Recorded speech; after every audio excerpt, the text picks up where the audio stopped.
मैं हाजी इरफान, आप देख रहे हैं CNN TV न्यूज़। लेकिन जिस दिन इस देश की विचारधारा बदल गई, उस दिन तुम नहीं रहोगे, मैं नहीं रहूँगा, क्योंकि तुम मुसलमान हो और मैं पिछड़ा हूँ। ये कॉन्स्टिट्यूशन, ये संविधान तुम्हारी और मेरी रक्षा करने के लिए बना है। उस संविधान को आप खत्म होते हुए देख सकते हो तो डॉक्टर बाबा साहब अम्बेडकर के आंख में आंसू आए कि मैंने ये आइन, इनके दस्तूर इनके हाथ में इसलिए दिया था कि मुझे लगा था ये देश एक रखने में अगर ये दस्तूर कामयाब हो जाएगा तो उस दस्तूर को हटाने के लिए जो हाथ बढ़ेंगे उस हाथ को कलम कर दिया जाएगा। इतनी जो भारतीय जनता मजबूत है, हमको वही करना। जिस तरह के राष्ट्र का माहौल बदला जा रहा है, चाहे वो विशालगढ़ की मस्जिद हो, चाहे वो चाचा मनियार चाचा हो जिनको ट्रेन में मारा गया, चाहे नबी के बारे में जो भला बुरा कह के उनके शान में गुस्ताखी की। मैं सवाल इतना ही पूछता हूं कि वो गुस्ताखी करने वालों के साथ, रहने वाले के साथ आप रहोगे? जो ये कहता है गुस्ताखी करने के बाद कि इसके बाल को भी हाथ नहीं लगाने दूंगा, ये कौन बोला था? कौन बोला था? कौन बोला था? जोर से बोलो। तो आप उसको सिक्योरिटी देने वाले और नबी के शान में गुस्ताखी करने वाले को माफ करोगे?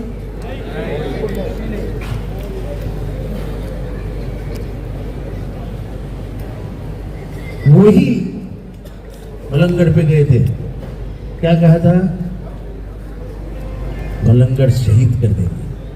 आज तक कोई चीफ मिनिस्टर कहीं पे जाके ये नहीं बोला है कि मैं कुछ शहीद कर दूंगा। गंगागिरी महाराज ने जो कहा उसके खिलाफ हम लोग उतरे। मैं तो 5 घंटा पुलिस स्टेशन में बैठा था। हमारे एक दोस्त रफीक कामदार, उन्होंने माहौल तैयार किया था और सब मौलाना लोग, आलिम सभी पहुंचे। तो नबी तुम्हारे हैं वैसे हमारे भी हैं। सब दुनिया का मालिक एक है, चाहे वो आपके नबी हो, हमारे भगवान हो, कोई फर्क नहीं। ये मानते ही इसलिए तो हम कहीं पे भी कूद जाते हैं। मनियार चाचा को जब मारा तब मैं कौन था? मैं तो गैर ईमान वाला था। लेकिन मनियार चाचा के मैंने मेरा बाप देखा कि मेरे बाप पे ऐसा कोई हाथ उठाता तो हाथ कलम कर देता था। आज भी हमारी कोशिशों की वजह से वो लड़के छूटे थे, हमने जाके आवाज दिया, तब दूसरे दिन कलम बढ़े और आज भी वो जेल में बैठे हैं। हमने ये नहीं सोचा कि अपना है कि पराया है। आप किसी बुढ़े के ऊपर, किसी भी के ऊपर बेवजह हाथ नहीं उठा सकते हो। क्या आपको मैं पराया लगता हूं?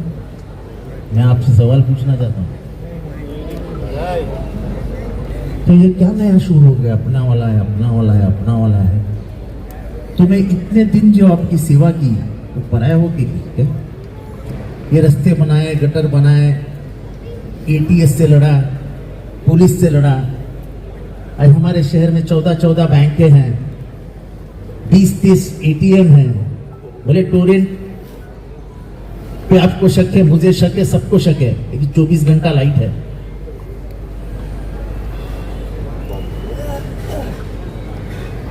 पानी भले ही कम आता हो लेकिन आता है। जिस शहर में पानी ही नहीं आता था उस शहर में पानी आने लगा, रास्ते बड़े बन गए।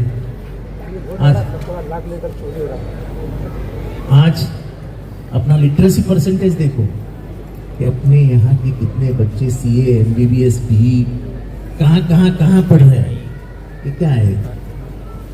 उम्र सुधर रहा है। आप देश में कहीं पे भी चाहिए तो आपको ये महसूस होगा कि मेरा शहर दुनिया की, इस देश के सब शहरों से जो मुसलमानों के शहर करके पहचाने जाते हैं, उसमें सबसे खूबसूरत अगर कोई शहर है तो वह है मुमरा। भिवंडी जाइए, जोगेश्वरी जाइए, भिवंडी जाइए, मालीगांव जाइए, देखिए हालात। और फिर आके फिर मुमरा में आइए। आपने कभी सोचा था इमामबाड़ी का ऐसा रोड बन सकता है? सोचा था? तो मैं पराया होता तो मैं ये क्यों करूं? तुम्हारे और मेरे में जो अपनापन है वो दिली अपनापन है। एक इंसान इंसानियत को देख के इंसान की सेवा करता है, वही सबसे बड़ा धर्म है। ये प्रचार में बीजेपी भी कहती है कि हिंदुओं के लिए मत वोट दो, तो फिर बीजेपी की विचारधारा में और इनके विचारधारा में क्या फर्क है? बीजेपी यही कहती है ना, आप भी अभी यही कहने लगे हो कि मैं अपने वाला हूं, मैं कलमे वाला हूं, मैं ईमान वाला हूं। तो क्या है, बेईमान है हम बेईमान है? अरे हम ईमानदारी से लड़े शरद पवार के साथ, तुम वो बेईमान हो जाके सो गए मोदी के साथ। हमारे बुढ़े बाप को तुमने घर से निकाला, उसकी पार्टी छीन ली, उसकी घड़ी छीन ली, तो भी हम उसके पैर के नीचे खड़े रहे, उसके पैर पकड़ के।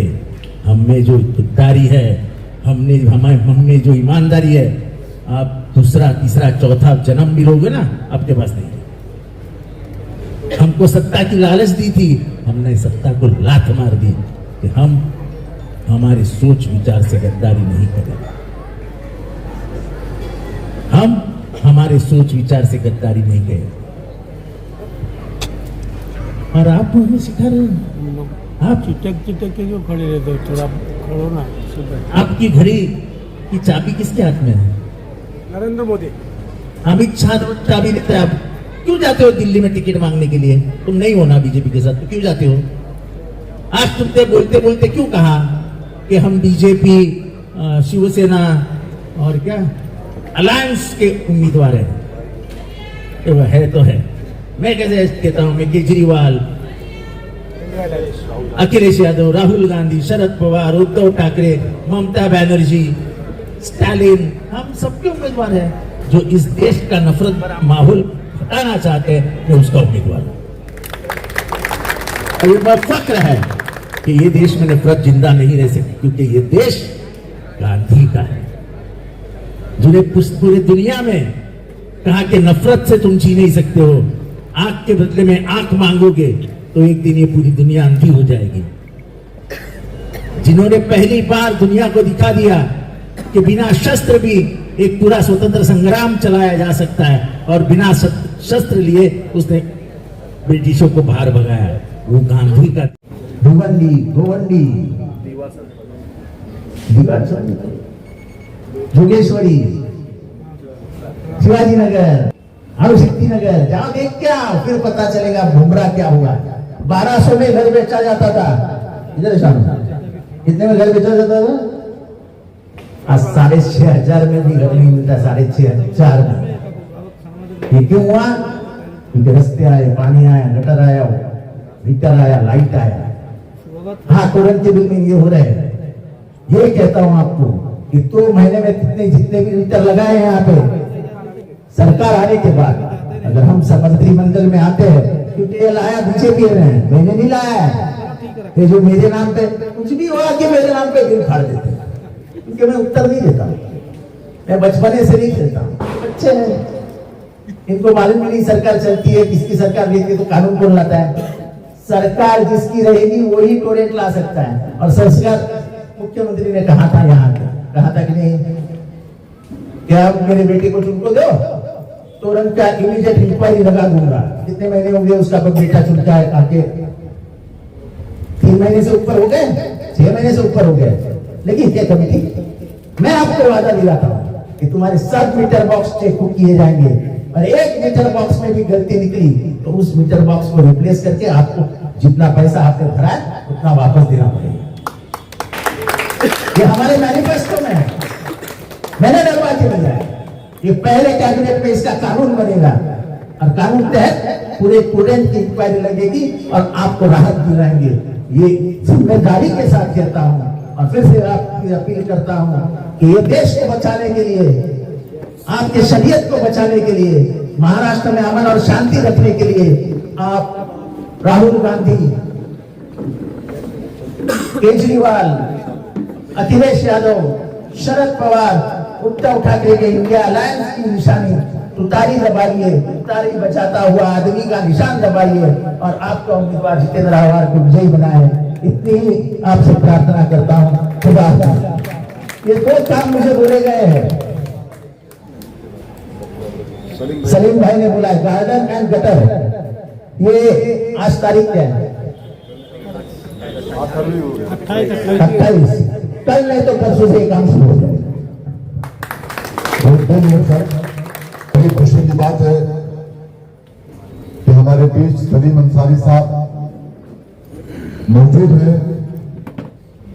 कुछ दिनों से ये थोड़ा सा वो कोई एक घड़ी जो नहीं आ गई है, जो चुरा के लेके चले गए, उनके साथ वो गलती से चले गए थे। लेकिन मैं ये चाहता हूं कि मैं कुछ कहूं, वो क्यों गिरे ना है शानू भाई, क्या वो जुहात है उसकी, क्या परेशानियों के साथ उन्होंने फिर ये डिसीजन लिया। पहले से हमारे साथी थे वो, लेकिन वो तकरीबन 3-4 महीने से थोड़ा सा चले गए थे उनके साथ। लेकिन उन्होंने ये कहा मुझे कल कि शमीम भाई, जब तक मैं उनके साथ था, जब तक मुझे ये उम्मीद थी कि ये आजाद उम्मीदवार होकर के इलेक्शन लड़ेंगे। जब उन्होंने कल फॉर्म भरने का डिक्लेयर किया तो मैंने ये फैसला ले लिया कि मैं बीजेपी के साथ, अलायंस के साथ मैं नहीं जी सकता, मैं नहीं रह सकता हूं। मैं सलीम भाई को इस सोच के लिए मुबारकबाद पेश करता हूं। और आज सलीम भाई को राष्ट्रवादी कांग्रेस पार्टी शरद चंद्र जी पवार साहब, हमारे नेता डॉक्टर जितेंद्र आह्वार साहब के नेतृत्व में सलीम अंसारी साहब को वाइस प्रेसिडेंट मुंद्रा दौरा का बनाया जा रहा है। मैं उन्हें मुबारकबाद पेश करता हूं। वो चाहता हूं कि शमीम खान साहब और हमारे नेता डॉक्टर जितेंद्र आह्वार साहब उन्हें ये सर्टिफिकेट देंगे। एक सेकंड रुकिए, आप अभी बाकी है, 1 मिनट रुकिए। शोभ भाई आप सवाल ये सब सलीम भाई, बस ये तो जरूरी है क्योंकि तुम्हारी निशान में भी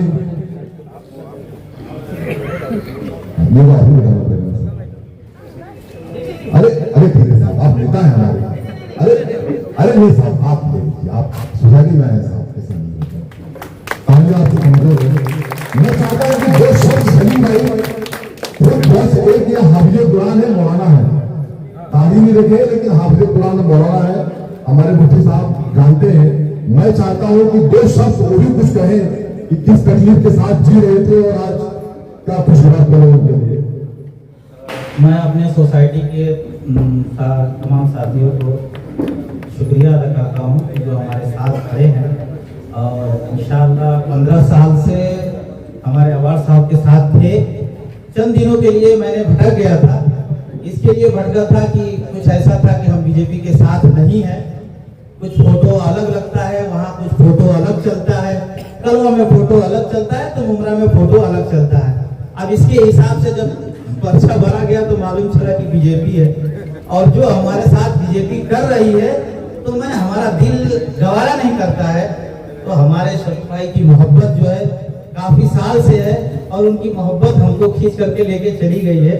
ठीक है, तो इंशाल्लाह ये सोसाइटी जो है आज से पूरे दिल और जान से अवार साहब के साथ है। और मैं शायरी करता हूँ कि जो हमारे ये उनके तक पहुंच जाएगी, तो समझदार लोग हैं। बर्बाद गुलिस्ता करने को एक ही उल्लू काफी था, बर्बाद गुलिस्ता करने को एक ही उल्लू काफी था, हर शाख पे उल्लू बैठा है, अंजाम गुलिस्ता क्या होगा। तो ये 23 तारीख को उनको पता चल जाएगा। तो इंशाल्लाह देखिएगा आप, पता चलेगा 23 तारीख को। सब मानो उर्दू भागने वाले हैं। सर ये सलीम भाई है, तो एक बार ठीक है, अभी लोगों की चाहत है, लोगों का प्यार है। अफसर उस्मान भी मेरी तारीफ करने के लिए आए हैं। अवार साहब, आप लोगों के दिलों में रहते हैं। जोत से जोत जलाते चलो, प्रेम की गंगा बहाते रहो। राह में आए जब दिल दुखी सबका सहारा बनते चले बस। और सब लोग कह रहे हैं कि घड़ी को द अवार्ड सबकी निशानी घड़ी, क्या बोले? ऐसा ऐसे चालू गिरी कुछ लोग क्या रहे यार। तो निशानी क्या आपकी बोल रहे? मेरी निशानी तुतारी बजाता हुआ आदमी। Thank you sir. इब्राहिम भाई